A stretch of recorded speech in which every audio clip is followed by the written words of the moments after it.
to the Senate, controlled by the Republicans.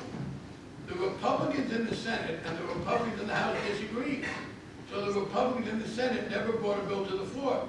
The Democrats in the Senate, interestingly, agreed with the Republicans in the House, and they wanted the Senate to pass the bill that the Republicans passed in the House to regulate Fannie Mae and Freddie Mac. The Republicans in the Senate said it didn't go far enough. Mike Oxley, the Republican chairman of the committee, later, when asked why the Republicans, on their control, hadn't regulated Fannie Mae and Freddie Mac, said, because George Bush gave me the one-finger salute. That was quoted in the Financial Times. So the answer is, in 2003, I didn't think there was a problem.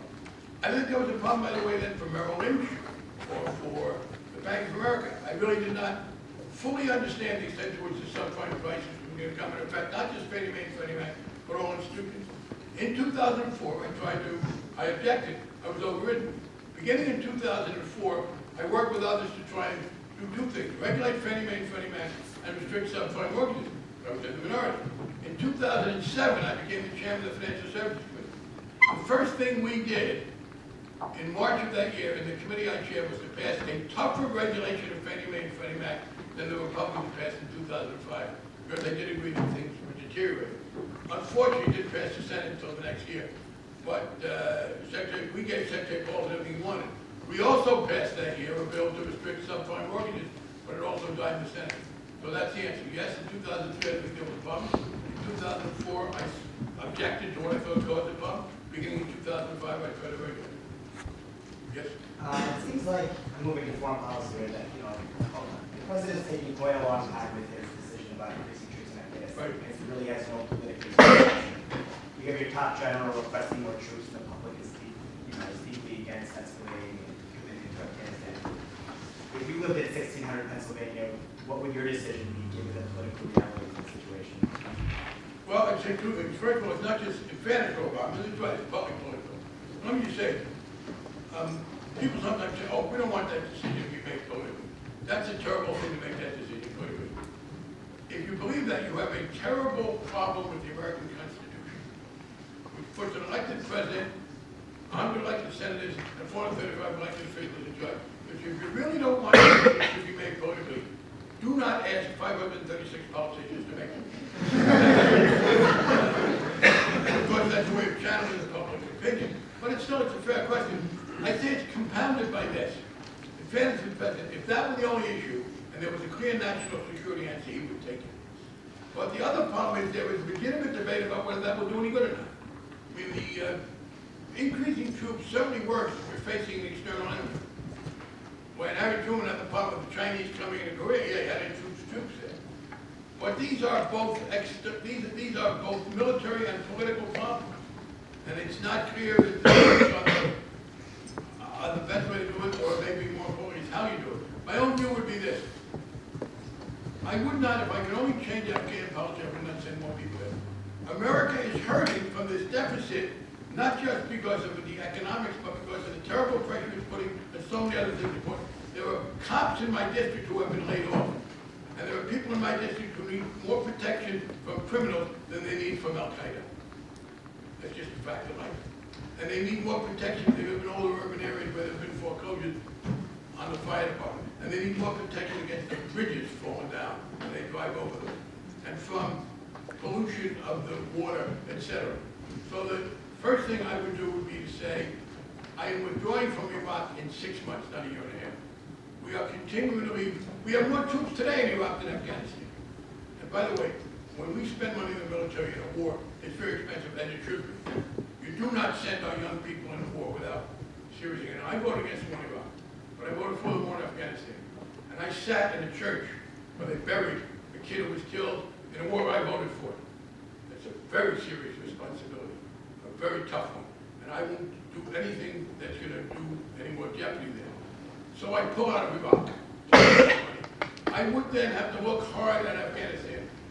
I would be willing to send more troops to Afghanistan if it were to be paid for by the withdrawal from Iraq and give it some time to see if it works. But I am not, again, this conservative view that what happens with military spending has no effect on anything else. It's a zero-sum game by now, given the deficit.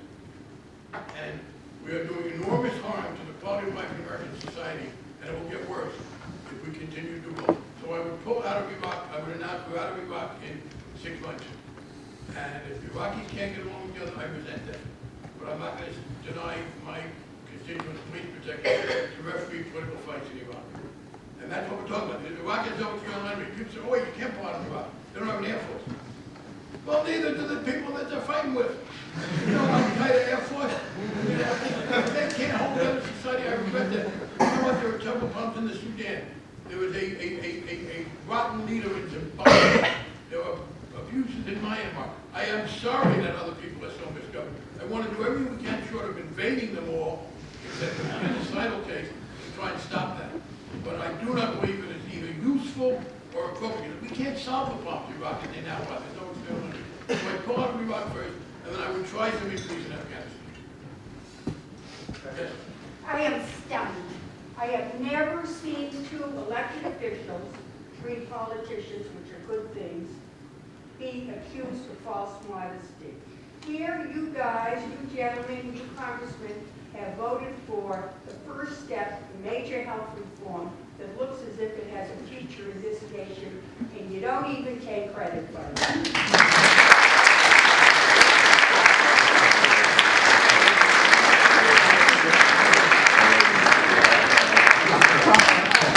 Congressman Corey supported this bill.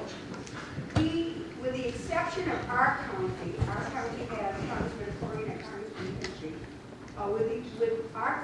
Congressman Corey has a very conservative district with the exception of Tompkins County.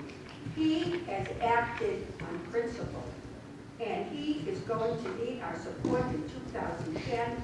And will you be there for him? No.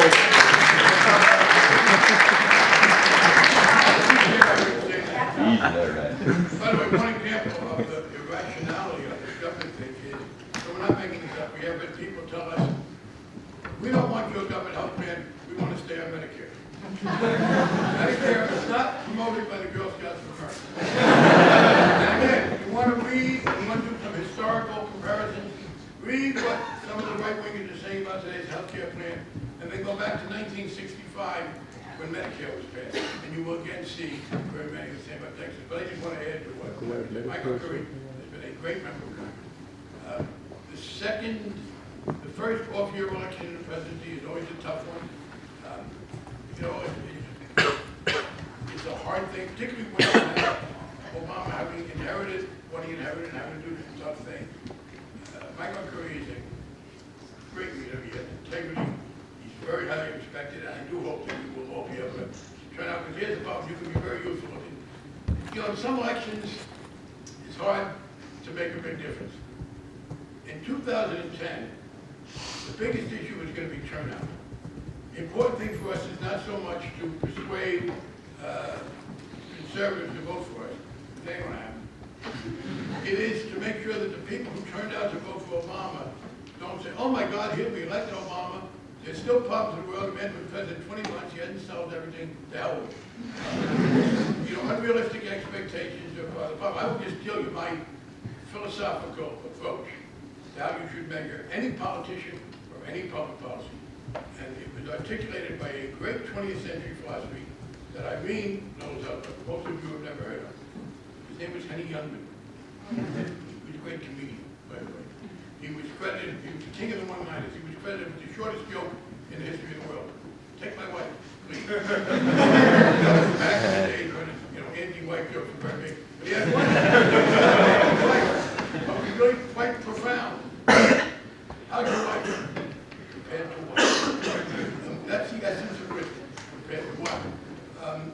We will have this problem, but we haven't gotten there yet. But I tell you, Michael Curry, by the way, Bruce Hitchie has been and continues to be one of the great moral leaders in Congress. And I would work for both. But here's the problem. Our fight next year is going to be to prevent a lot of the people who got out voted for President Obama from deciding not to vote at all. And the categories of people where we expect that to happen include young people. And young people have a very lousy voting record. They tend not to vote. And people say, oh, well, we've got to do more to get them interested. The hell I do. It's in their interest. I said, I'm going to be dead when global warming comes. If you don't care, not much I can do. But if you do care, you do understand the stake in all this, then this is an election where you could have more impact than virtually any other kind of election. It's one in which the key will be turnout, particularly among other people who may not be voting.